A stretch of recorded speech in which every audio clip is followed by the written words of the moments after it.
एनकेआर global studies में आप लोगों का स्वागत है। आज मैं मैथ का अभाज्य गुणनखंड चैप्टर को स्टार्ट करने जा रहा हूँ।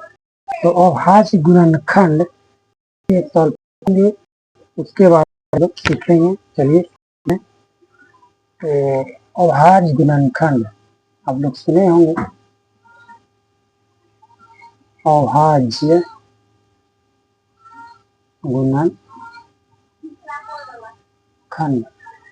तो हम यहाँ सॉल्व करेंगे। नंबर 1 में 350 का, दूसरा नंबर में 160 का, तीसरा में 164 का, चौथा में लोग सॉल्व करेंगे के बाद 64 का। तो ये सवाल है, आप लोग इसे आसानी से बना सकते हैं। पांचवा में है 36 का। तो ये अभाज्य गुणनखंड का कुछ चैप्टर है जो कि आप लोग इसे आसानी से बना सकते हैं, कहीं कोई दिक्कत नहीं है। आपको विभाज्यता का नियम आना चाहिए। 2 से लेकर 11 तक जो कटने का नियम होता है उसे आप लोग अगर याद रखेंगे तो आसानी से सॉल्व कर पाएंगे। तो चलिए हम लोग 350 का सॉल्व करते हैं। सबसे पहले 350 को इस तरह से लिखना है और इस तरह से डायग्राम बनाना है। तो चलिए, यह सबसे पहले हम 2 से विभाजित करेंगे, 2 से भाग देंगे। तो 2 से इसलिए मैं दे रहा हूँ क्योंकि इसके अंत में 0 है, इसलिए 2 से ये भाग लगेगा। तो इसमें भाग में कीजिए और उससे बनते चला जाएगा। तो इसका 2 हो गया, उसके बाद बचता है वहाँ। तो 7 14 और 5 10। यहाँ देखिए तो क्या गया 5। अब तो ये 2 से 3 से गया था, इसको खड़ा में आइए। तो चलिए 7 5 13 का पहाड़ा है, इस नहीं मिलेगा। तो क्या करेंगे, कटने क्या था, कटने का नियम वाला और चेक करेंगे कटता है। तो कट रहा है, 4 कट रहा है, 4 से तो कटने का नियम जिस तरह के अंक में 2 या 6 अंक 5 उठेगा, इसमें 5 से भागा लग जाएगा 5 से। तो 5 से सॉल्व करते हैं। तो 5 दिया 4 5 से होगा, तो होगा 5 दिया 15, इधर रह गया कितना 2। तो फिर क्या होगा, कट जाए 15, क्या हो जाएगा 5 दिया 15 कट गया। अब देखिए, अब इसे कैसे कटाना है। आ रहा है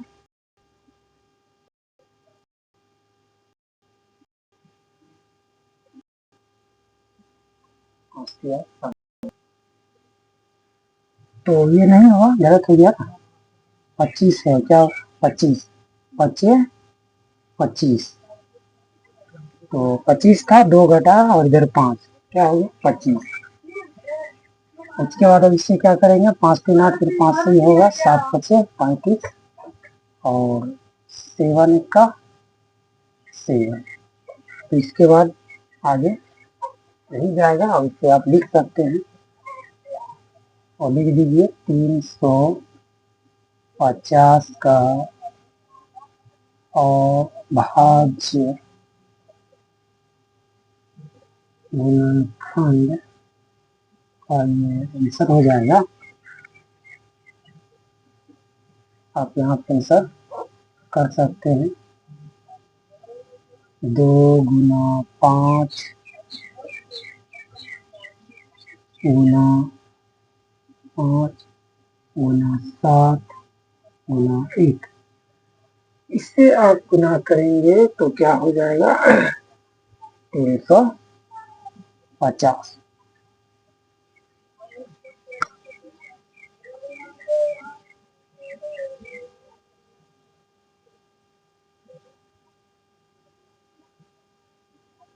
तो यही आपका आंसर रहने वाला है, कोई दिक्कत नहीं। 1 को आप लिखना चाहेंगे तो लिखिए, नहीं तो आप 5 7 तक लिख सकते हैं।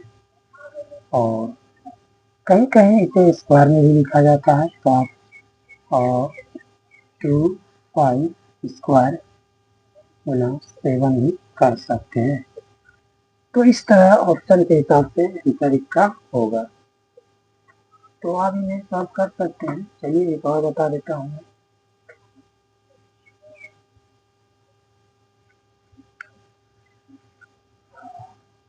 दूसरा नंबर है, एक तो हो गया 1 नंबर, और 2 नंबर में 160 का ले लेते हैं। चलिए ये देखिए बिल्कुल इजी है, कहीं कोई दिक्कत नहीं है। 2 से आएगा 8 गुना 16 0 0। फिर 2 से आएगा 40 गुना 80। फिर 2 से आएगा 20 गुना 40। फिर 2 से आएगा क्या हो जाएगा 10 गुना 20। फिर 2 से आएगा 5 गुना 10 और 5 का 5 1। बाकी ही आप लोगों को छोड़ना है। तो काफ़ी आसान वे में आप आंसर को लिख सकते हैं। 160 का अभाज्य गुणनखंड हो जाएगा। तो यहीं से आप इस तरह से कर सकते हैं। कितना दूर हो गया 1 2 3 4 5। तो हम क्या किए 1 2 लेके स्पेस पर 5 और ये सिंगल है 5 को लिख दिए। तो इस तरह आप आंसर कर सकते हैं, कहीं कोई दिक्कत नहीं है। उसके बाद है तीसरा सवाल। तीसरा में है 164 का भी इसी तरह करना है। 2 से 8 गुना 16 2 गुना 4। और इसके बाद चलते हैं 2 से ही होगा 4 गुना 8 तो 1 का 2। अब इसे चेक करके देखना है 41 क्या ये 3 से होगा 4 1 5 नहीं, 4 से होगा नहीं, 5 से भी नहीं होगा, 6 से भी नहीं होगा, 7 से 8 से किसी से भी नहीं होगा। तो इससे 41 का 41 ही करना है और इसका आंसर भी देना है। ये दोनों कॉमन है इसलिए 1 2 लिखेंगे, इसमें स्क्वायर दे देंगे 41। तो ये आपका हो जाएगा, कोई दिक्कत नहीं है। आपका मर्जी, यहाँ 164 लिख सकते हैं तो नहीं लिख सकते। तो 164 का ये हो गया। चलिए उसके बाद है तीसरा नंबर। तीसरा नंबर को यहाँ सब करते हैं। पहला दूसरा तीसरा हो गया और चौथा देख लीजिए 64 है, काफी है। 3 गुना 6 32 गुना 64 और उसके बाद 16 गुना 32 8 गुना 16 4 गुना 8 2 गुना 4 2 का 2। एक जब तक नहीं आएगा तो तक आज में नहीं छोड़ेंगे। तो चलिए इनका भी आंसर बहुत ही तरीके से लिख सकते हैं। 64 का अभाज्य गुणनखंड हो जाएगा। अब यहाँ इसे काउंट कर लीजिए कितना 2 है। तो चलिए इन्हें गिनते हैं 1 2 3 4 5 6। तो 6 पे क्या करना है 2 पे 1 2 3 4 5 6 सीधे देना है, ये हो जाएगा आपका आंसर। तो काफी का इजी वे में है। अब है पांचवा सवाल। पांचवा है 36, काफी आसान है। 36 को 18 दुना 36 9 दुना 18 3 या 9, 3 का 3, तो 36 का देख लीजिए अवभाज्य गुणनखंड। ये 2 कॉमन है, 3 भी कॉमन है, 1 2 लिखना है, इसका स्क्वायर दे देना, 3 1 लिखना है, इसे स्क्वायर दे देना। ये आपका आंसर निकल कर सामने आ जाएगा सी लाइन में। तो चलिए, मैंने बारी बारी से करके 5 सवाल को बता दिए हम लोगों को, और इन्हें काफ़ी आसान से आप सॉल्व कर सकते हैं। कहीं कोई दिक्कत आपको नहीं होनी चाहिए, बशर्ते आपको 2 से 20 तक पढ़ा आना चाहिए, और जो विभाज्यता का नियम है उससे आपको याद होना चाहिए, और जोड़ घटा भाग ये सब आना चाहिए, तभी आप आगे अवभाज्य गुणनखंड को सॉल्व कर पाएंगे। नमस्कार, अब हम अगले वीडियो में मिलेंगे अगले चैप्टर के साथ।